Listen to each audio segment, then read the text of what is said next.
Monde vibratoire 72, chapitre 3, la détentrice. Assalte fronça les sourcils et ses yeux prirent une couleur rouge. Elle fulminait alors que la détentrice se relevait. La louve tenta un coup de griffe. Rox était persuadé qu'elle avait touché. Pourtant, il lui avait semblé percevoir un inexpliqué changement dans les vibrations du lézard.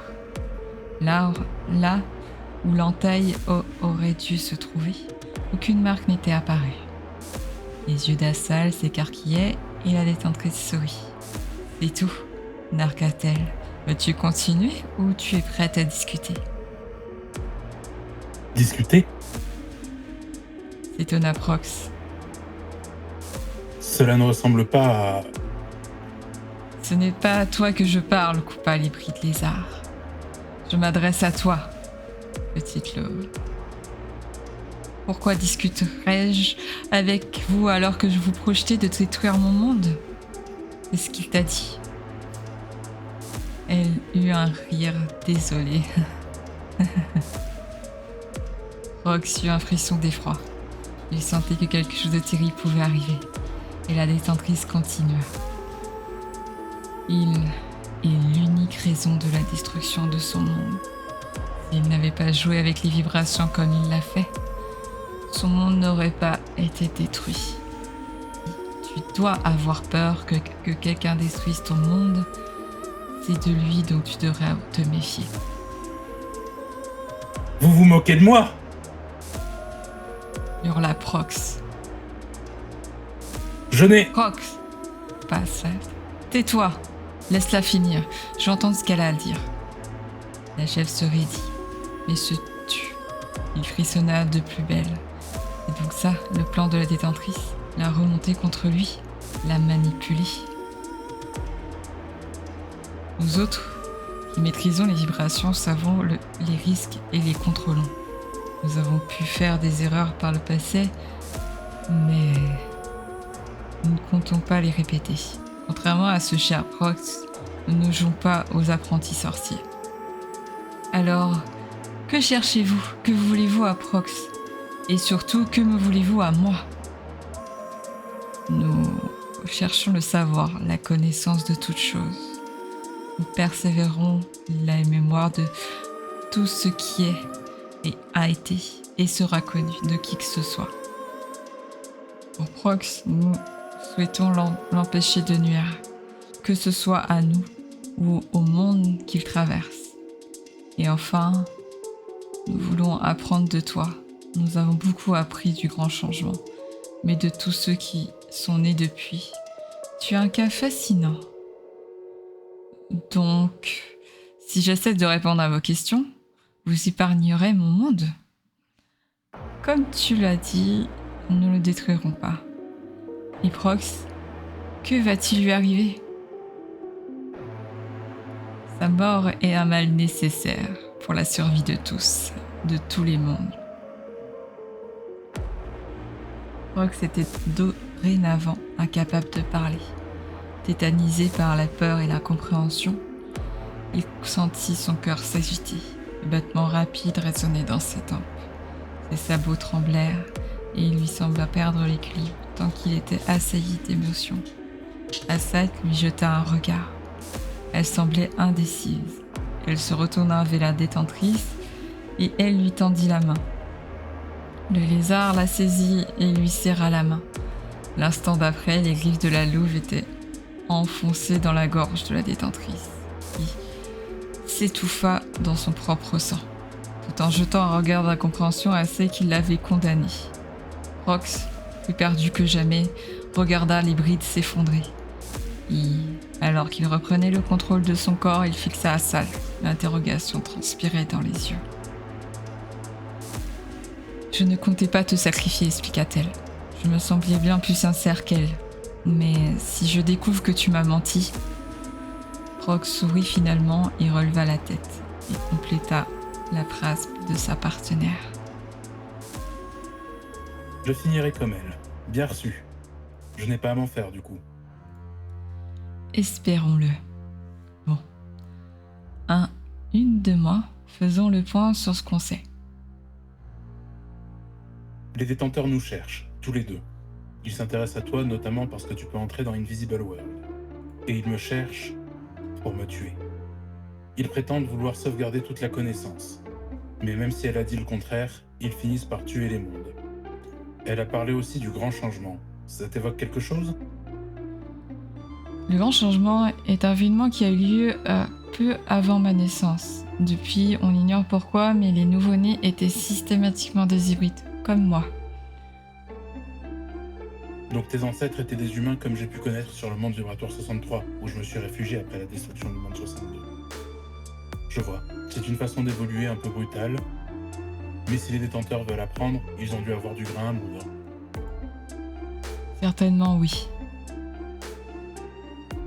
La question que je me pose, c'est de quoi parlait-elle lorsqu'elle mentionnait un projet vieux de plusieurs siècles? Je l'ignore, soupira Aswal. S'il a fallu 100 ans pour en tirer des bénéfices et que c'est toujours d'actualité, cela rendrait ce projet concomitant au grand changement. Mais il était déjà préparé depuis encore un siècle avant. Cela fait beaucoup de temps et même pour une hybride. Et une hybride ne pourrait pas être née avant le grand changement. À mon avis, il ne faut pas se fier aux apparences. Les détenteurs se glissent dans les différents groupes sociaux et s'y fondent comme des voleurs. Dans mon monde, ils étaient comme moi. Dans le monde vibratoire 63, même si on les appelle aussi reptiliens, ils sont majoritairement humains. Tout cela est bien beau, mais j'ai aussi une question.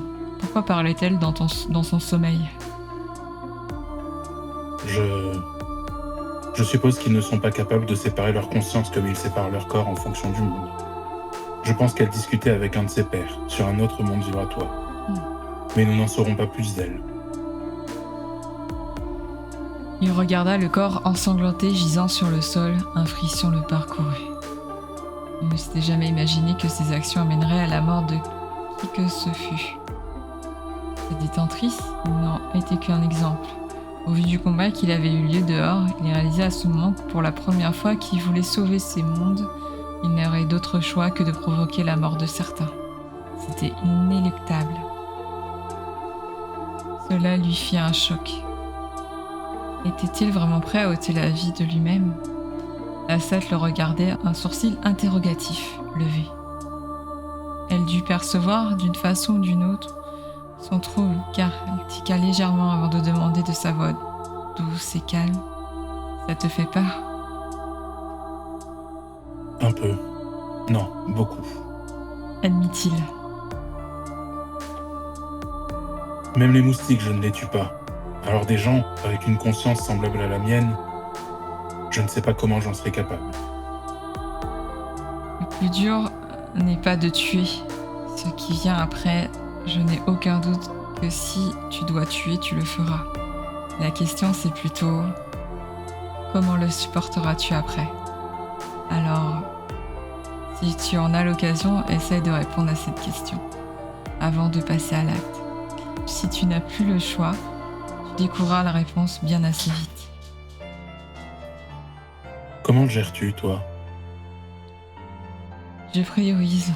Ce qui compte pour moi, ce n'est pas les hybrides, les détenteurs ou qui que ce soit d'autre, ce sont les Yurei. Je pense que je ferai tout ce que je peux pour eux. Alors si pour cela je dois tuer des détenteurs, qu'il en soit ainsi. Et toi, Prox, quelle est ta priorité? Arrêtez les détenteurs. Alors, si c'est cela ta priorité absolue, qu'est-ce qui t'empêche de tuer si cela t'amène à ton but? Mon éthique, je suppose? Alors, ton éthique est prioritaire sur l'arrêt des détenteurs? Prox ne sut quoi répondre. Si c'était le cas, cela pourrait dire qu'il se voyait depuis le début. Alors il plongea dans ses pensées, le regard dans le vide. Il réfléchit. Qu'est-ce qui était important? Son éthique ou sa morale?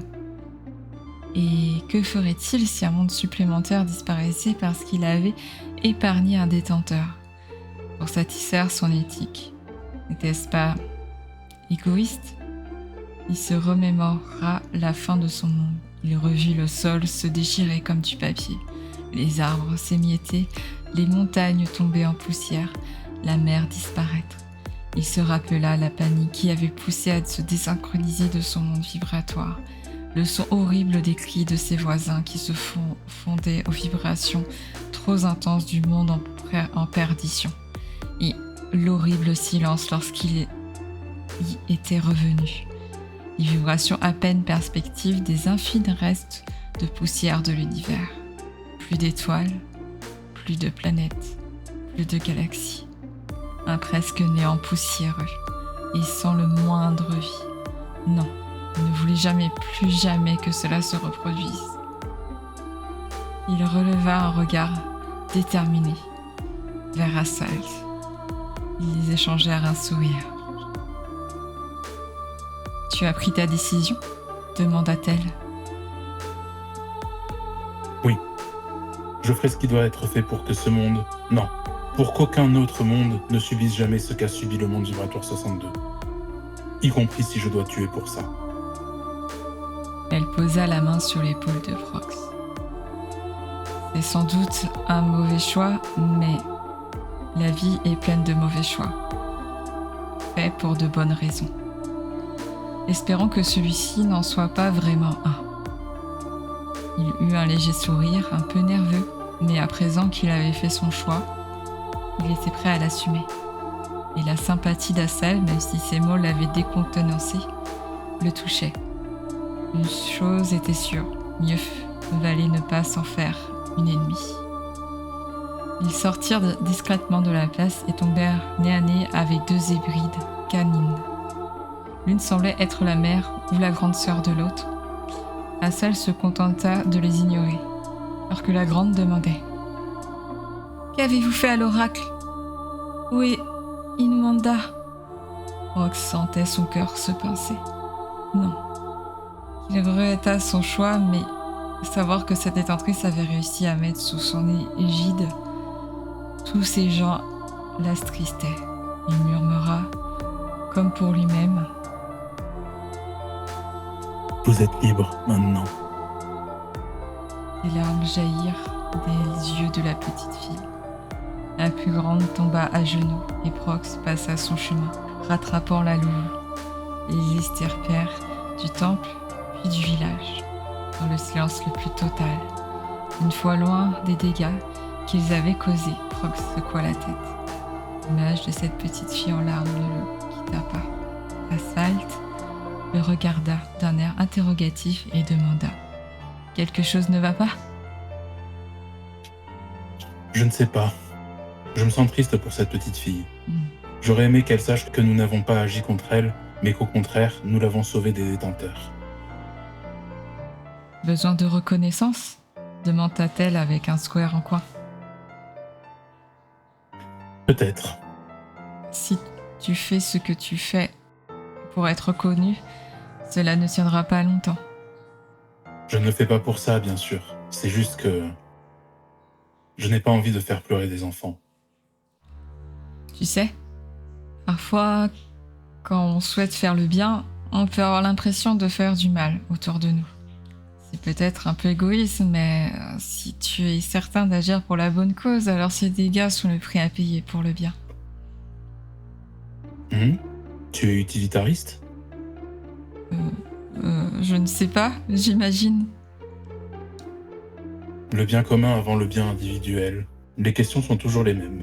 Est-on en mesure de juger si nous agissons pour le mieux ou si nous sommes biaisés dans nos choix ? Et par conséquent, jusqu'où sommes-nous prêts à aller pour ce que nous estimons être juste ? N'est-ce pas quelque part la question que tu t'es posée tout à l'heure ? Rox sourit. Elle avait parfaitement raison lorsqu'il avait décidé d'aller au bout, quitte à devoir tuer. Cela impliquait ces questions-là. Et il avait fait son choix. Il hocha la tête vivement. Tout à fait. Et je ferai pleurer autant de petites filles que nécessaire. Mais si j'arrive à faire en sorte de limiter les dégâts collatéraux, c'est mieux tout de même. Quand on a le choix, en tout cas, commenta Assault, mais j'espère que nous ne serons pas poussés à agir malgré nous. Je déteste quand on me force la main. Prox eut